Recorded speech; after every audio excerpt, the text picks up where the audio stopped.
నేను ఎప్పుడూ చూడని 2 సన్నివేశాలు ఈరోజు చూశాను గంగాధరం గారు. ఒకటి, మీరిద్దరూ కలిసిపోయి ఇలా ఒకే బండి మీద రావడం. 2, దేవాబాబు చేతులు జోడించి ఇంకొకరికి నమస్కారం చేయడం. ఇందులో వింతే ఉందండి. నాగవల్లి నేను పెళ్లి చేసుకున్నాను.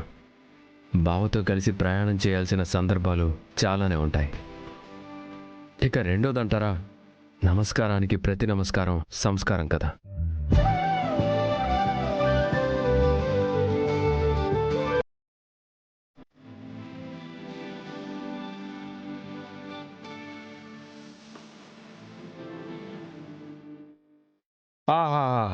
దేవాబాబు నోటి నుంచి ఇలాంటి ఆనిముత్యాలాంటి మాటలు వస్తుంటే వినటానికి ఎంతో సంతోషంగా ఉంది. మీరు నన్ను ఎక్కువగా పొగిడేస్తున్నారు. అసలు దీని అంతటికీ కారణం మా గంగబావ.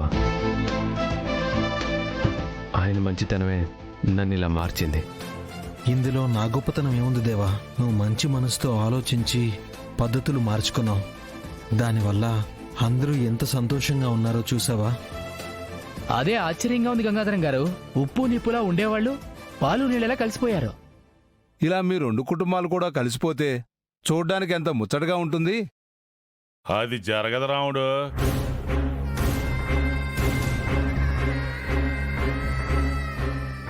అదేంటండి అలా అంటున్నారు?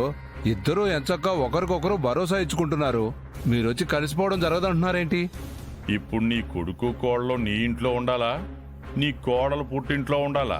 వాళ్ళింట్లోనే ఉండాలి. ఈ మొక్క వాళ్ళకి చెప్పు. నా కొడుకుని కోడల్ని తీసుకెళ్లి వాళ్ళింట్లో పెట్టుకున్నారు. ఎట్టా కలిసిపోతారనుకుంటున్నావయ్యా? నాగవల్లి శాశ్వతంగా నా ఇంట్లోనే ఉండిపోవాలని రాలేదు. మొదటి కాన్పు పుట్టింట్లోనే జరగాలి అంటారు. అందుకే తీసుకొచ్చాను. అది సరే, మరి మా అబ్బోడు మీ ఇంట్లో ఎందుకున్నాడంట? నాన్న, వాళ్ళు నన్ను అక్కడికి రమ్మని రిక్వెస్ట్ చేయలేదు, వెళ్ళిపోమని ఫోర్స్ కూడా చేయలేదు. ఇప్పుడు నాగవల్లి ఒట్టి మనిషి కూడా కాదు. నా అవసరం ఎంతో కొంత ఉంటుందనే ఆలోచనతోనే నేను అక్కడున్నాను.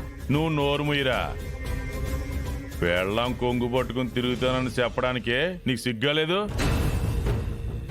భార్యని ప్రేమగా సుఖంగా చూసుకున్నప్పుడే భర్త అనే పదానికి అర్థం ఉంటుంది. నువ్వు నా తమ్ముడు కూతురు శివపార్వతిని ఎక్కడ సుఖంగా చూసుకుంటున్నా? ఇంతవరకు పిల్లా జల్ల ఏమీ అవ్వలేదు. నీకో న్యాయం మాకో న్యాయమనా? ఎందుకు నాన్న అనవసరంగా గొడవ చేస్తున్నావు? తండ్రి మాట ఎన్నోడికి తండ్రికి సలహా చెప్పే హక్కు లేదు. నాకు భయం లేదని ఎందుకు అనుకుంటారు మేడం?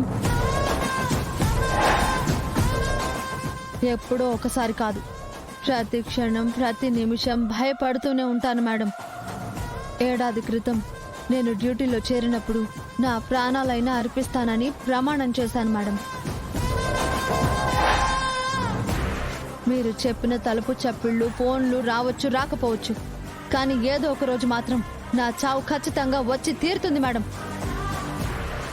దాని కళ్ళల్లోకి చూసిన ఆ క్షణం ఇచ్చిన మాటని నిలబెట్టుకోకుండా ఎక్కడ తలదించుకోవాల్సి వస్తుందోనని అనుక్షణం భయపడుతూనే ఉంటాను మేడం.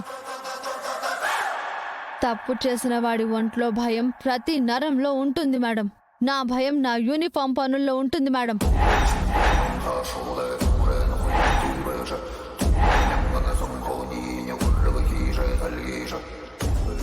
ఇది నా డ్యూటీ కాదు మేడం. అమాయకులకి ఎటువంటి అన్యాయం జరగనివ్వనని మాటిచ్చాను. నేనిప్పుడు అదే పనిలో ఉన్నాను, ఉంటాను.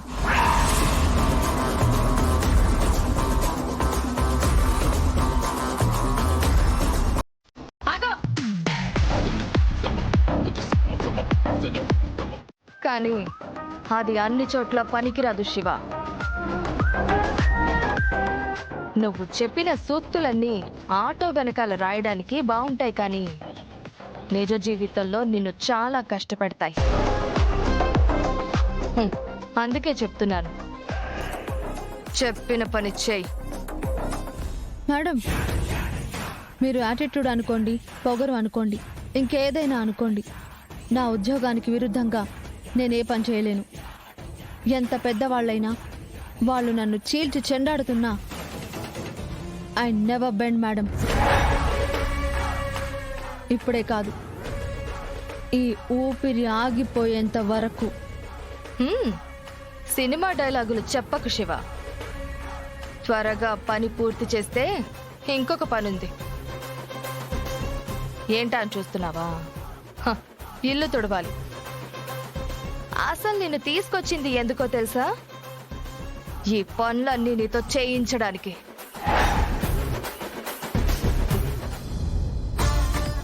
సారీ మేడం, మీరు నన్ను చాలా తక్కువ అంచనా వేశారు. మీ పని మనిషి చేసే పనులు నాతో చేయించాలి అనుకోవడం తప్పు. అంత మంచి హోదాలో ఉండి ఈ చిన్న విషయం తెలుసుకోలేకపోతున్నందుకు ఫీల్ అవుతున్నాను. ఇక్కడ నా డ్యూటీ అయిపోయింది, నేను ఇంటికి వెళ్తున్నాను. ఏయ్, ఆగు!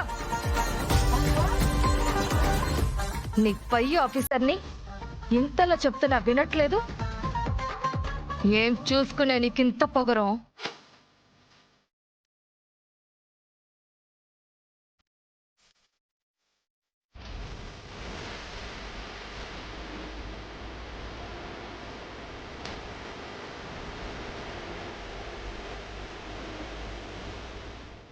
దేన్ని చూసుకోను.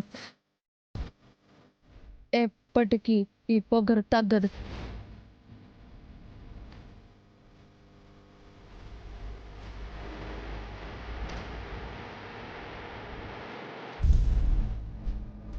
దీనికి ఎంత ధైర్యం! ఎన్ని రోజులు టార్చర్ పెట్టినా ఆ భయం కొంచెం కూడా లేదు. ఏదో విషయంలో మళ్ళీ దొరుకుతావే, అప్పుడు చెప్తాను నీ సంగతి.